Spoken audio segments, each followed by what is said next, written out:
Last week, a couple of our FFA students went to convention. Let's talk to them and see how it went.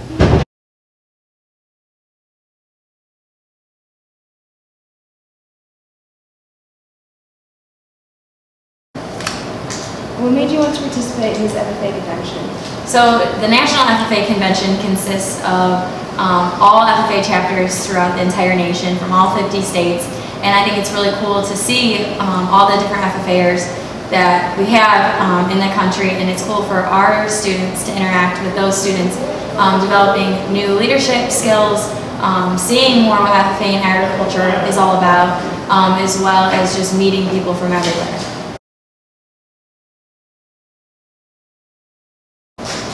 What do you think was a big eye-opener to them throughout this experience?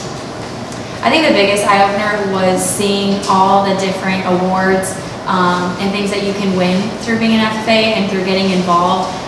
There are some awards and contests that kids didn't even know existed, ones that I'm not familiar with either that nobody knew that you could do. So I think that's one thing that's really cool for them to see, as well as seeing FFA chapters from Puerto Rico and Alaska and Hawaii be at the FFA convention. I think that's really neat for everyone to see.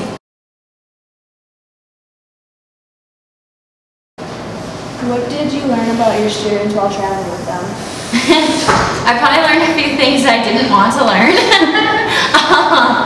I learned about their music choices and selections. One of my favorite things to learn is just getting to know my students a little bit more, getting to know them on a different level outside of the classroom. For me, that's really fun to build those kinds of connections and then carry that out through the rest of the year and through other FFA events. Thank you. You're welcome.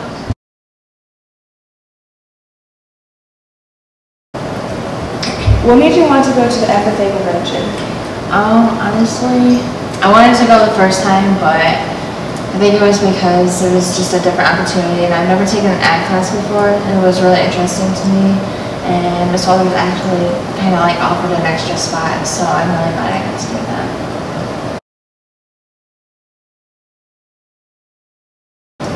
What was your favorite memory at the convention? My favorite memory?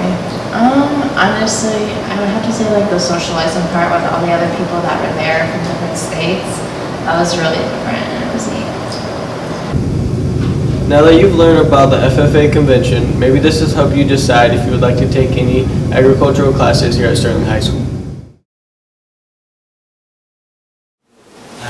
And clips, all got along, they coming going down by the end of the song. Saying like the whole city go against me. Every time I'm in the street, I hear let I don't know this one. Love. If Pyros and Crips all got along, they probably gun me down by the end of the song. Out into this little city comes in the street. Every time I'm in the shot, I hear yeah. What is this? I hate you. I told you. Pyros and Crips all got along, they probably gun me down by the end of the song. Seem like the whole city go against me. Every time I'm in the street, I hear yeah.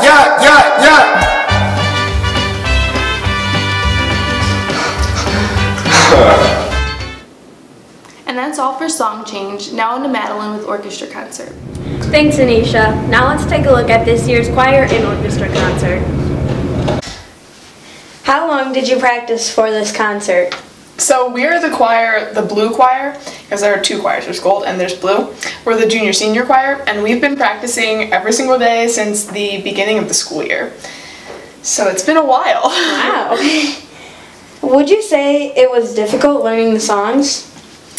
At the beginning, it's always hard, and everyone fails at the beginning, but after a while you get more comfortable with the song and the music and the rhythms, then we all start to work on it together and take it from there. Nice.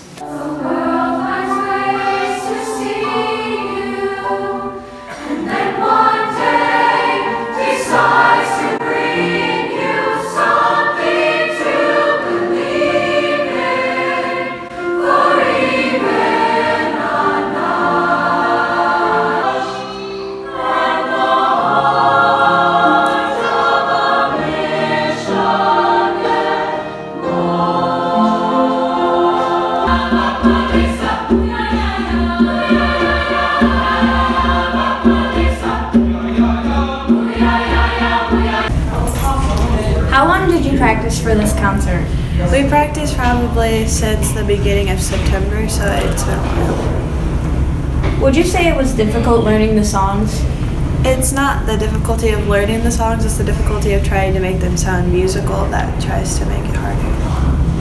How has the orchestra improved? We have improved a lot because we're trying to make each other individually better by being in groups and helping each other out, and by just making everything, cohesive.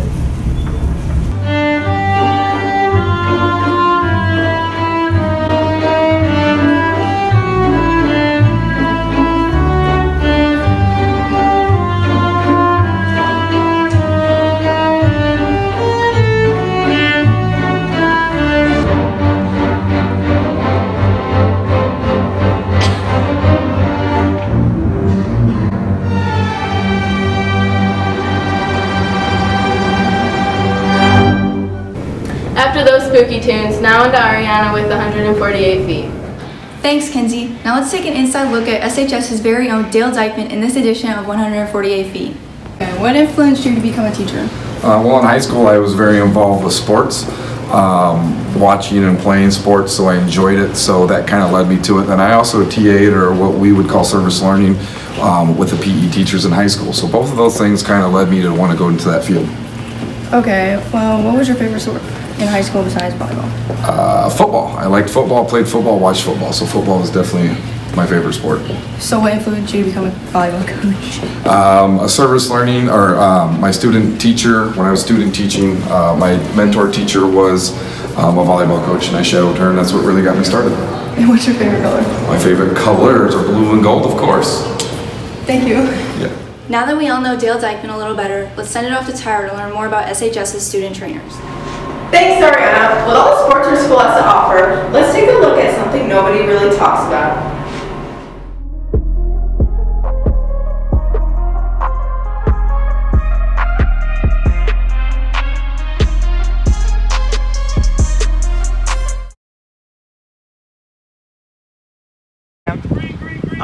So I was being the medic for Music in Motion 5K at Westwood.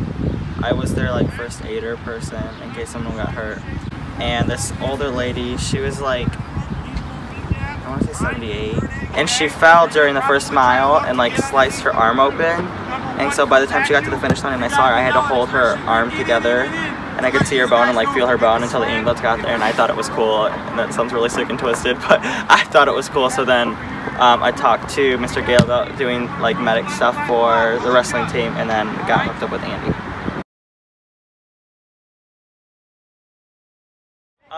So it was actually during wrestling season. We had a tournament, and it was actually a female wrestler.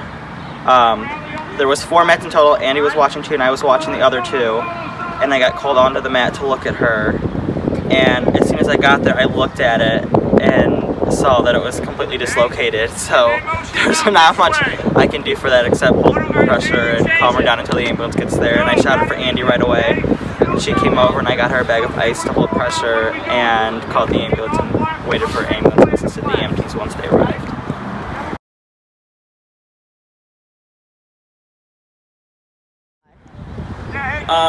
I think the biggest thing is like how much we do, because I feel like we're very like underestimated. We don't just do like medical stuff. Like the medical portion of our job is like 10% of what we do. There's equipment that we have to worry about. There's getting to know your athletes personally, helping them. Psychology is another big part of our job. Treatments to help them get back into the game, rehabilitations. But yeah.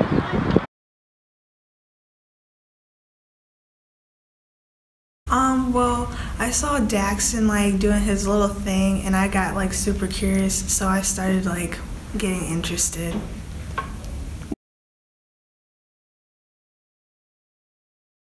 I love making new friends, and then like being around like different athletes and seeing what they do.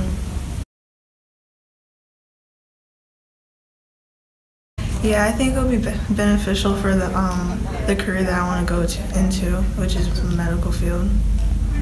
Life as a student athletic trainer can be very chaotic, but it's very fun at the same time.